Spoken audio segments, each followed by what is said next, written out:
What's going on, everybody? It's Jonathan from OT for Tech, and it's that time of year again. No, it's not my birthday. However, it feels like my birthday, but that's not till November. It's the time that Apple makes their big announcements, and today we're going to be looking at one of those announcements. It's the iPhone 6. I wasn't able to get my hands on the iPhone 6 Plus, so we're going to be taking a good look and unboxing of the iPhone 6, and the very first thing you can notice is that the packaging is very minimalistic, and they've done away with the inky and 3D print of an iPhone on the front, and all you have is the writing on the sides. So without further ado, let's go ahead and unwrap this thing and see what comes inside the box. The only detail to the kind of iPhone that you got is right there on the back. It's going to have the size. And speaking of the size, this year they've done away with the 32. You can get 16, 64, and 128. However, the 64 is the same price as the 32 gigabyte, so that's the best bang for your buck. So as soon as you take off the lid to the top of the box, the very first thing you're greeted with is the iPhone 6. And you can see I opted for the space gray version, which looks beautiful. And underneath the tray and the paperwork, you're going to find your Lightning data syncing and charging cable, which nothing has changed with it. And then next to that, you have your power brick, which is actually an updated power brick, but really it's going to offer the same performance. You just added a little Apple underneath. And then of course you have your Apple EarPods, which is their standard version of headphones now that come with the newer iPhones.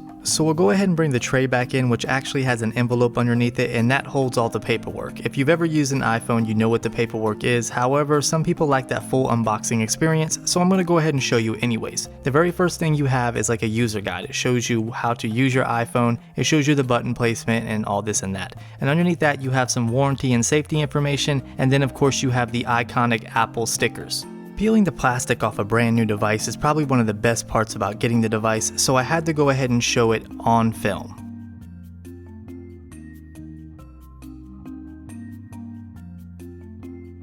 The button placement has changed since the iPhone 5 and iPhone 5S, and this is to be expected considering the size of the display has changed, which means the overall size of the phone has changed. So they moved the power button from the top to the right side, that way it's easier to access due to the larger size, and you'll also find the SIM card slot on the right side as well. On the left hand side, you're going to find your traditional mute toggle switch, as well as your volume up and down buttons. The shape of the volume up and down buttons have changed. They match more of the iPad Air and iPad Mini with Retina design now, so they're more oval shaped.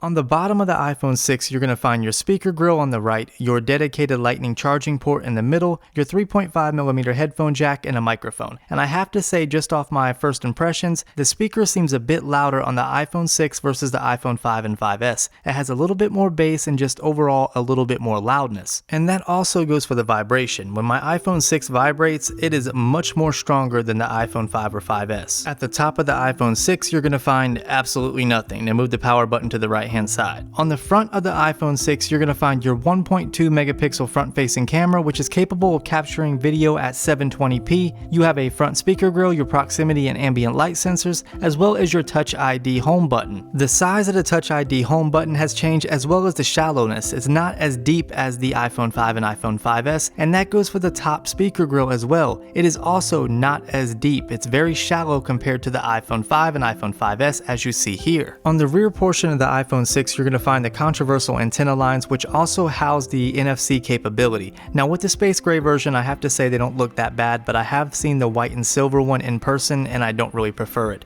You also have the 8 megapixel camera at the top with the microphone and circle True Tone flash. The camera does not have OIS, that is specifically for the iPhone 6 Plus. However, I will be doing a dedicated video just on the camera on this phone, so make sure you stick with me and give me a thumbs up for that. The camera definitely protrudes, but it doesn't really bother me too much because I choose to use a case with my phone. But if you're one of those people that don't like to use a case, you might run into a problem like this, and that's the fact that the phone will not rest flat on a table. You can see my fingers dancing around in the background because the camera actually holds up the phone a little bit. The camera lens is made of sapphire, so you shouldn't have to worry about it getting scratched up too much. The phone is 0.27 of an inch thick, so it's remarkably thin, especially compared to the iPhone 5S, which is another thin phone. With an exact height of 5.44 inches, a width of 2.64 inches, and a weight of 129 grams, this phone feels amazing in the hand and is excellent for one-handed use despite it having a 4.7-inch display. However, I cannot sit there and say that it's all good. They could have definitely fit a bigger display and a body this big. You can just ask Motorola, they've been doing it now for almost 2 consecutive years. The rounded edges and the rounded glass definitely make for a comfortable experience, except for it is a bit slippery, so I definitely recommend a case. During the setup process, you have the choice of choosing a zoomed in mode which has larger icons, or you can choose the standard mode which has smaller icons but are better spaced. Since this is a larger display, Apple has implemented reachability to help reach the top row of icons or the top portion of your screen since you might have a difficult time reaching. An easy double tap of the home button will simply bring the upper portion of your display down about halfway, that way it makes it easier to access. I have to say it's a great idea, I just don't see myself using it, especially not with the iPhone 6. Maybe if I had a 6 Plus because it's incredibly big, but just not with the iPhone 6. Apple continues a legacy of weird screen resolutions with the 750 by 1334 4.7-inch Retina HD display with a PPI of 326, and it does not feature Sapphire. This is the same PPI as the iPhone 4, iPhone 4S, all the way up to the iPhone 5S. So traditionally it's a 720p display, and on paper it really looks like they haven't changed much. They've bumped up the size and they've added an HD in the title.